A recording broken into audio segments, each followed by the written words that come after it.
Absents à la Coupe du Monde 2018, les Pays-Bas vont participer à leur 11e phase de finale du mondial au Qatar. Logés dans la poule A, les Pays-Bas ont l'occasion de mettre une fois de plus en valeur leur football alléchant qui a fait et continue de faire école dans les 4 coins du monde. Monarchie constitutionnelle, le Royaume des Pays-Bas est situé au nord-ouest de l'Europe. Il est frontalier à la Belgique au sud et à l'Allemagne à l'est. Bien que le roi joue le rôle du chef de l'État, c'est le premier ministre qui gouverne le pays comme dans la plupart des monarchies constitutionnelles. Amsterdam est la capitale des Pays-Bas. Pourtant, La Haye est la ville qui abrite le siège du gouvernement et comporte ainsi les États généraux, la Cour suprême et le consul d'État, sans oublier le siège de la Cour pénale internationale. Amsterdam est réputé pour son paysage plat composé de canaux, de champs, de tulipes, de moulins à vent et de pistes cyclables. La ville d'Amsterdam est l'une des capitales du monde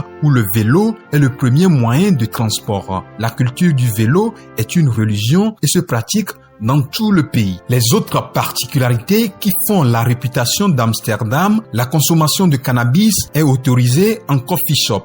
Les belles de nuit exercent légalement leur métier en exposant leur corps dans les vitrines au célèbre quartier rouge. Van Gogh, celui qui est considéré aujourd'hui comme l'un des plus grands artistes de tous les temps, vient des Pays-Bas. Surnommés les Oranges, en référence à la couleur historique de leur pays, l'équipe des Pays-Bas est l'une des grandes nations de foot au monde à ne rien remporter sur le plan mondial. Ils ont atteint à 3 reprises la finale de la Coupe du Monde, 1974, 1978 et plus récemment en 2010. Ajax d'Amsterdam, PSV Eindhoven ou encore le Feyenoord de Rotterdam sont les clubs les plus populaires du pays. Le Royaume des Pays-Bas est parfois appelé Hollande par métonymie. Elle a pour langue officielle le néerlandais. Pour ce mondial, les Oranges sont conduits par le sélectionneur Louis van Gaal, poste qu'il occupe pour la 3e fois de sa carrière. Emmenés par Virgil van Dijk, les Oranges arriveront à faire mieux que leurs prédécesseurs Johan Cruyff,